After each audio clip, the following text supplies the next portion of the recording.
So now we need to remove the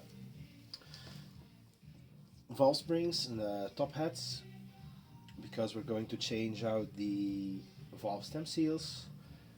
I don't want to take any chances, so I'm pretty sure it was the rings that were leaking a lot of oil.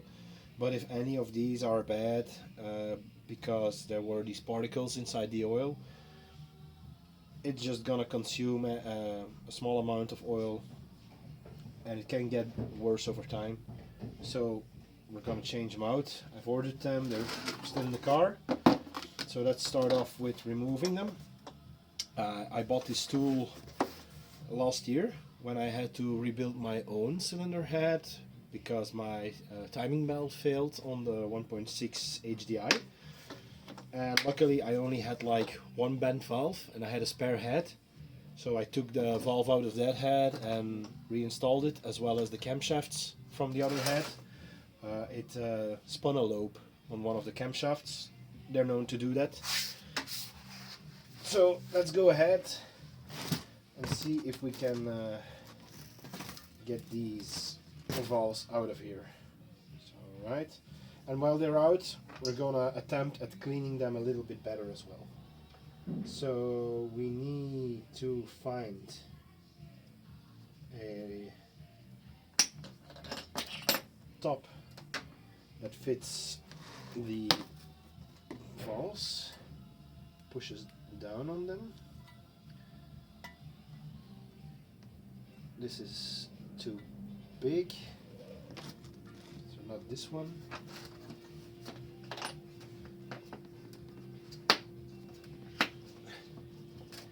It's gonna be the same size as the one from the HDI, I'm guessing, so this one should work.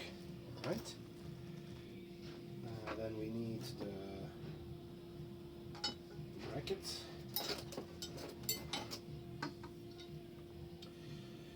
How did we have to assemble this?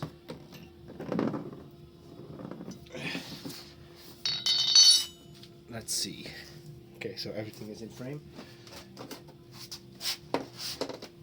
So we have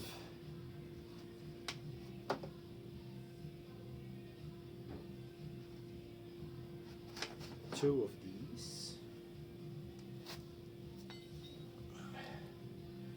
So one for the top.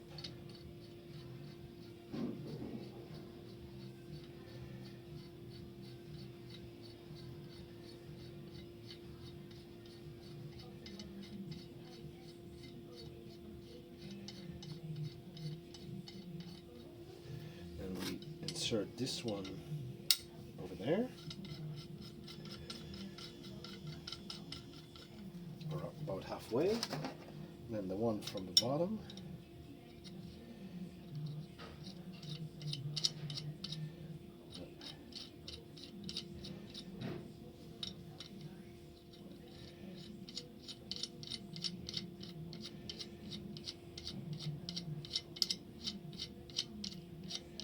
now we take one to push against the valve. This one should fit. Okay, let's see.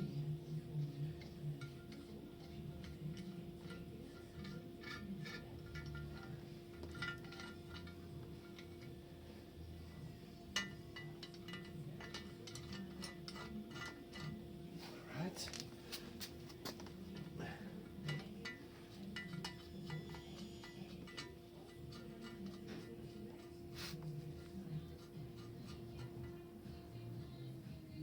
Okay, like so. Let's turn this around so you can see. So I've positioned this one on the valve over here. Just release it a little bit, make sure it's straight. Yeah, like so. Then we push it down. This is going to compress the spring.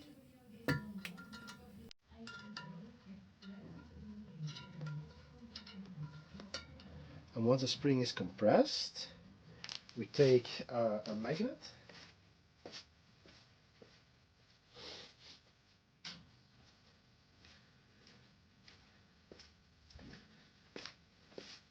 this little magnetic tool. Yeah, lift. And then we're going to take out the keepers.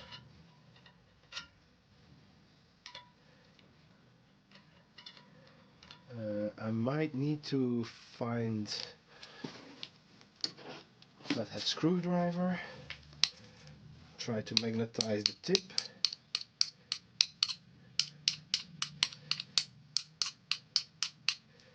Yeah, like so. And then try again. Okay, need to push them down deeper. Now they released completely. Come on. No, not yet.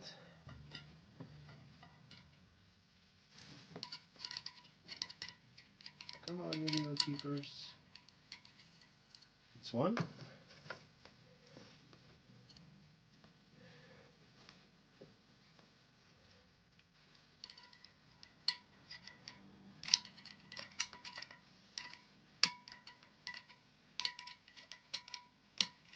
And that's number two. And then we release the valve spring tension.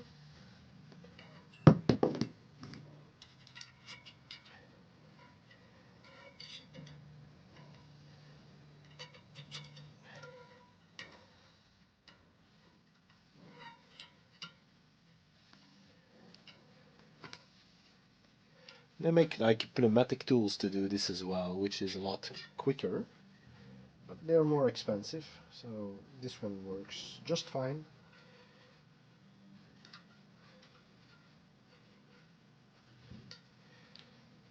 There we go. Here's our spring.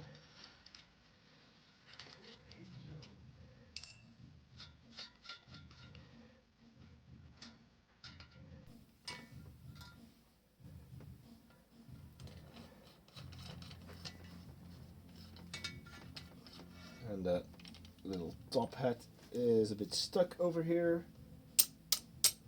There we go.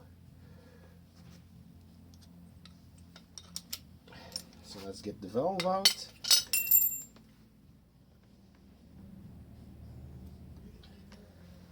So here's our valve. As you can tell, I removed most of the carbon buildup. I also believe this is the one that was leaking a little bit, so we might lap this one. It was on cylinder 2, so I think it was this one. So now let's have a look.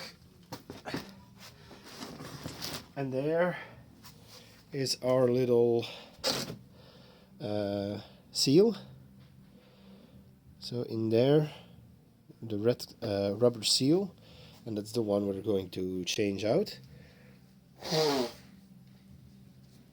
They also make like a special pliers for those, which you can grab onto them and pull them out. I don't have those over here. Last time I did it with like some needle nose pliers. It's a bit more difficult, but it'll work, or it should work. So, okay, this is a 3-cylinder, so 11 more to go. And I'll show you when we're done. So as I was disassembling the valves, I just noticed this inside the head over here. So this lip seems like to be a part of the casting. It's rather sharp and it doesn't promote good airflow. So what did we do?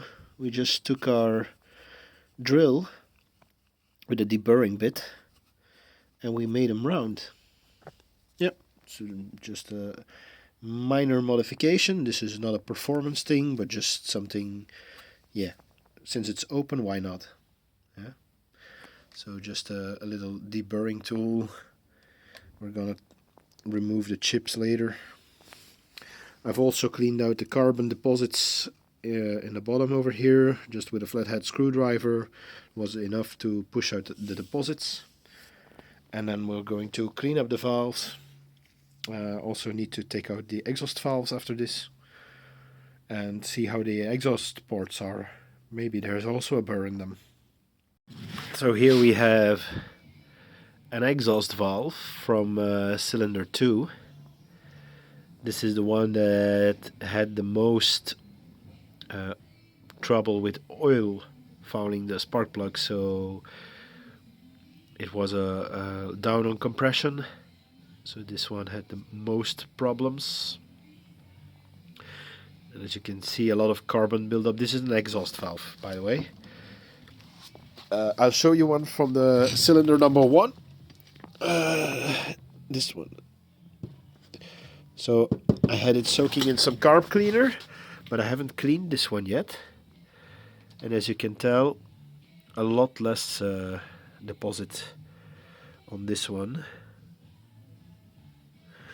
compared to the other one. So yeah, I've already cleaned one exhaust valve, so this is a cleaned one, about as clean as I can get it with a drill and some sandpaper. The intake valves have been cleaned already, so that's a clean one. I still have one left dirty to show you guys. So this is the intake valve before cleaning.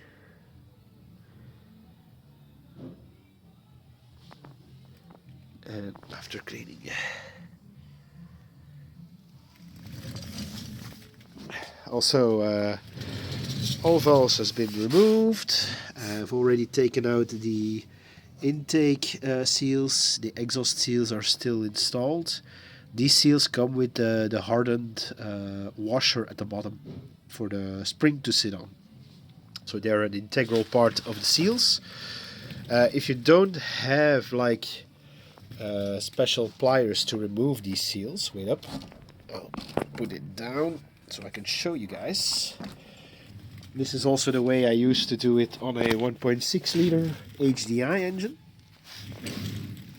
So normally you would take a special pliers and grab hold of them and pull them out. But what you can do, let me give some light, is put a flathead screwdriver in between the hardened washer and the edge over there. Give it a little twist in one direction, then go to the top and do the same. See if I can get a view on it, and they pop out. There we go. See? Pretty easy doing it this way. So 5 more to go. Then we're going to clean. As far as the exhaust guides ports go, they're not too bad. Sorry, they're a bit dirty. Might take like a wire wheel brush and try to clean them out next time. Okay, so let's continue.